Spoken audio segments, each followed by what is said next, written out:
नमस्कार दोस्तों, मेरा नाम मनीष और आपका हमारे YouTube चैनल पर स्वागत है। दोस्तों, आप लोग कैसे हैं? मैं आशा करता हूँ आप लोग अच्छे होंगे। जैसा कि आप जानते हैं, मेरा हार्डवेयर का छोटा-सा दुकान है और इसी दुकान से संबंधित मैं आपको नई-नई जानकारियाँ देता रहता हूँ। अगर आप हार्डवेयर, पेंट, सैनिटरी और लाइट स्टोर से संबंधित व्यापार करते हैं, तो आप हमारे चैनल को सब्सक्राइब कर सकते हैं, क्योंकि हम इन्हीं 4 चीज़ों का व्यापार करते हैं और इन्हीं से संबंधित वीडियो अपलोड करते हैं। दोस्तों, आज की वीडियो में हम आपको बताने वाले हैं कि उधार से कैसे बचा जा सकता है, क्योंकि बहुत सारे भाइयों के कमेंट आ रहे थे कि भैया कोई ऐसा वीडियो बनाइए जिसमें उधार से बचने का फ़ॉर्मूला बताएँ आप। तो मैं आपको बताना चाहता हूँ, देखो भाई, उधार से बचने के लिए जो फ़ॉर्मूले मैं यूज़ करता हूँ वो आप भी यूज़ कर सकते हैं और मेरी तरह आप भी उधार से बच सकते हैं। देखिए, जब आपके पास कोई कस्टमर आता है, ठीक है? तो सबसे पहली चीज़ तो आप ये समझ लो, आप एक दुकानदार हैं और सामने वाला एक कस्टमर है। आप अपने कस्टमर से केवल उतना मतलब रखें जितना एक दुकानदार रखता है। अगर आप उससे यारी दोस्ती करेंगे तो सीधी-सी बात है, वो आपको अपने जाल में फँसा लेगा। तो वो आएगा, बोलेगा भैया मेरे को ये माल उधार दे दो, और आप उस समय उसे मना नहीं कर पाएँगे। तो ऐसे में आपका नुकसान होगा, क्योंकि भाई बहुत कम कस्टमर ऐसे होते हैं जो बड़े प्यार से और इज़्ज़त से पैसा वापस करके जाते हैं, ठीक है? कि उन्हें अपनी इज़्ज़त प्यारी होती है और वो बिल्कुल टाइम से पैसा देके जाते हैं। ऐसे कस्टमर बहुत ना के समान होते हैं। और वरना जिस ग्राहक को उधार कर दो, वो दोबारा आपकी दुकान पे नहीं आएगा। आप उससे ज़्यादा तगादा करोगे तो सीधी-सी बात है, वो किसी दूसरे की दुकान चला जाएगा। तो ऐसे में आपका पैसा भी चला जाएगा और कस्टमर भी चला जाएगा। इसलिए जैसा जो फ़ॉर्मूले मैं यूज़ करता हूँ, वो आप भी यूज़ कर सकते हैं। और आपका जब कस्टमर आता है तो आप बिल्कुल प्यार से बातचीत करें उससे और उससे बोलें कि भाई आपको क्या चाहिए? तो वो बताएगा कि भैया मेरे को ये सामान चाहिए। तो सबसे पहले आप क्या करें कि जब वो जो भी सामान बताए, ठीक है? वो आप एक एस्टीमेट पैड ले लीजिए, उस पे सब नोट करते जाइए कि उसे क्या-क्या चाहिए। जब वो सब हम नोट कर लेंगे, उसके बाद आपको क्या करना है, उस पे रेट लगाएँ कि आप वो माल उससे क्या रेट देंगे, सब रेट लगा के एक पर्चा बनाइए, ठीक है? कि उसका माल कितने रुपए का बनता है। अब क्या करना है कि जब कस्टमर का पूरा पर्चा बन जाएगा, ठीक है? उसका टोटल मारिए, जो भी टोटल बनता है, आप उससे बोलिए कि भैया आपका जितना भी सामान है, वो मैंने लिख लिया और उसका टोटल बना लिया है कि ये माल आपका इतने रुपए का बनेगा। ठीक है? आप वो कहेगा ठीक है भैया निकलवाइए, तो वो ठीक है भैया आप पैसे दीजिए, मैं माल निकलवाता हूँ आपका। अब ऐसे में कस्टमर क्या बोलेगा कि भैया मेरे को उधार चाहिए, पैसे अभी नहीं है, बाद में दे दूँगा। तो पता लग गया कि वो पूरा 100 का 100% उधार ले रहा है। या वो बोलता है ठीक है भैया आपका इतना पैसा बना, तो आप इतना जमा कर लीजिए और इतना मैं बाद में दूँगा। ठीक है? तो ये भी पता लग गया हमें कि भाई मतलब कितना पैसा वो हमें नकद देने वाला है। या कुछ कस्टमर ऐसे होते हैं कि भाई ठीक है आप ये लीजिए पैसा, मेरा माल निकलवाइए।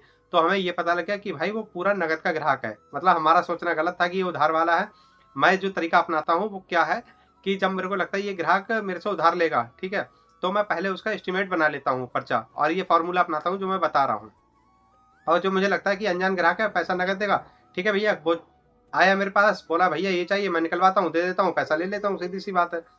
अब मेरे को जिस ग्राहक पे शक होता है कि भाई ये उधार माँग सकता है, तो उधार वाले में मैंने तरीका बता दिया कि पर्चा बनाया, तो हमें तुरंत पता लग जाएगा कि वो उधार लेगा या कुछ जमा करेगा या पूरा उधार लेगा, क्या करेगा, क्या नहीं करेगा, सब जानकारी इसी में मिल जाएगी पर्चा बनते ही। ठीक है? जब पर्चा बना तो आपसे अब आपको वो कुछ पैसे दे रहा है, ठीक है? अगर वो पूरा उधार माँग रहा है तो आप ये तरीका अपनाओ कि भाई मैं उधार नहीं दे पाऊँगा। आप अपने पापा पे या मतलब जो भी आपके शॉप पे बैठते हैं, आपके पिताजी बैठते हैं, जैसे मेरे पिताजी बैठते हैं, तो मैं टाल देता हूँ उसे कि भैया पापा मेरे को अभी है नहीं मतलब दुकान पे, और पापा मना करेंगे, मतलब पापा ने मना कर रखा उधार देने को। इस तरह से मैं टालने की कोशिश करता हूँ, क्योंकि डायरेक्ट मना करूँगा कि मैं आपको उधार नहीं दूँगा तो वो बुरा मान जाएगा। वो थोड़ी देर चें-में करेगा कि ऐसा है, वैसा है, ये वो। आप चुप हो जाओ, ज़्यादा फालतू मत बोलो, और वो चला जाएगा अगर टोटल उधार माँग रहा है तो। अगर आपको लगता है कि भाई इस ग्राहक को मुझे उधार नहीं देना है, ठीक है? तो ऐसे में आप थोड़ी देर शांत रहें, वो थोड़ी देर बकवास करेगा और चला जाएगा। आप उधार से बच जाएँगे, ठीक है? वो थोड़ी देर नहीं आएगा, मुझे मालूम है कि वो जब नाराज़ हो जाएगा, तो वो आपकी दुकान पे थोड़े दिन नहीं आएगा। लेकिन थोड़े बहुत टाइम के बाद 10 दिन, 15 दिन, 20 दिन के बाद या महीने खड़ के बाद वो आपकी दुकान आना शुरू कर देगा। पहला तरीका तो आपका ये हो गया। दूसरा, अगर कोई कस्टमर आपसे बोल रहा है कि ठीक है, जैसे आपने एक पर्चा बनाया कि भाई आपका माल 10,000 रुपए का बना, और वो बोल रहा है कि भैया इसमें से ये लीजिए 7,000 रुपए या 8,000 रुपए आप जमा कर लो, ठीक है? उसने बोला कि 8,000 रुपए जमा कर लो। अब आपके रह गए 2,000 रुपए उसकी तरफ।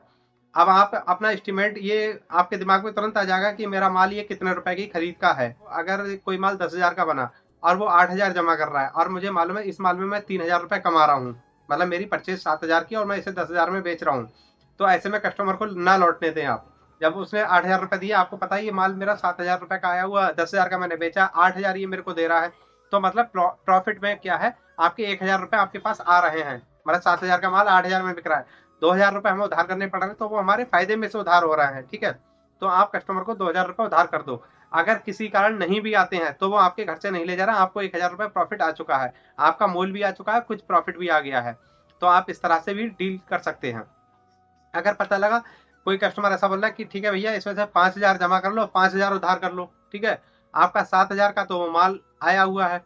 अब ऐसा करेंगे तो सीधी-सी बात है, आपके 2,000 रुपए कस्टमर की तरफ चले जाएँगे और वो नहीं देगा तो आपको 2,000 का नुकसान होगा।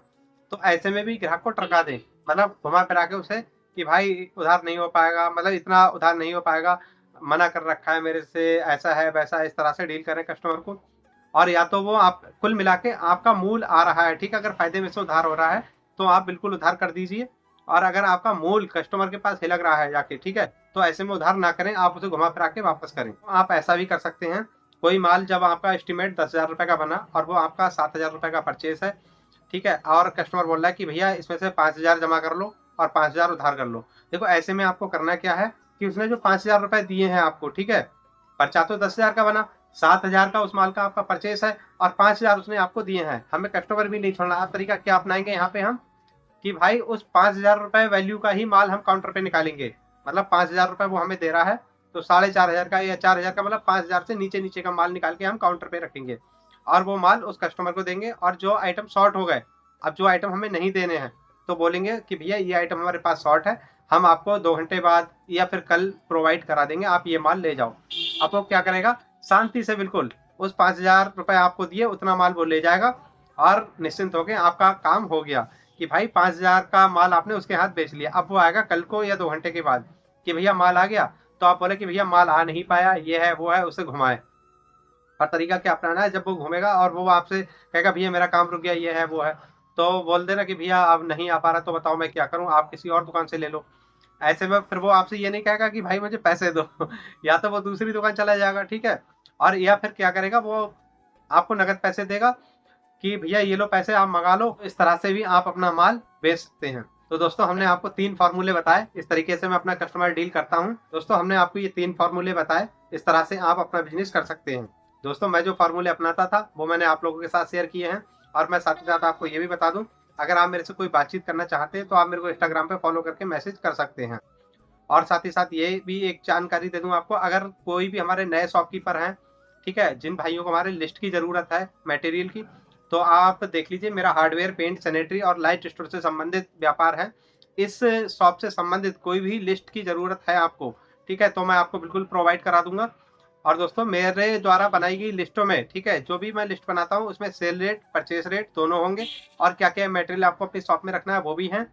तो इस प्रकार की लिस्ट मैंने यूट्यूब मेंबरशिप में अपलोड कर रखी है, आप वहाँ से डाउनलोड कर सकते हैं। उसके लिए आपको हमारा मेंबरशिप ज्वाइन करना पड़ेगा। दोस्तों हमारे द्वारा दी गई जानकारी अगर आपको अच्छी लगी हो, तो इस वीडियो को लाइक करना, चैनल को हमारे सब्सक्राइब करना और इस वीडियो को अपने दोस्तों के साथ शेयर ज़रूर करिए। धन्यवाद दोस्तों।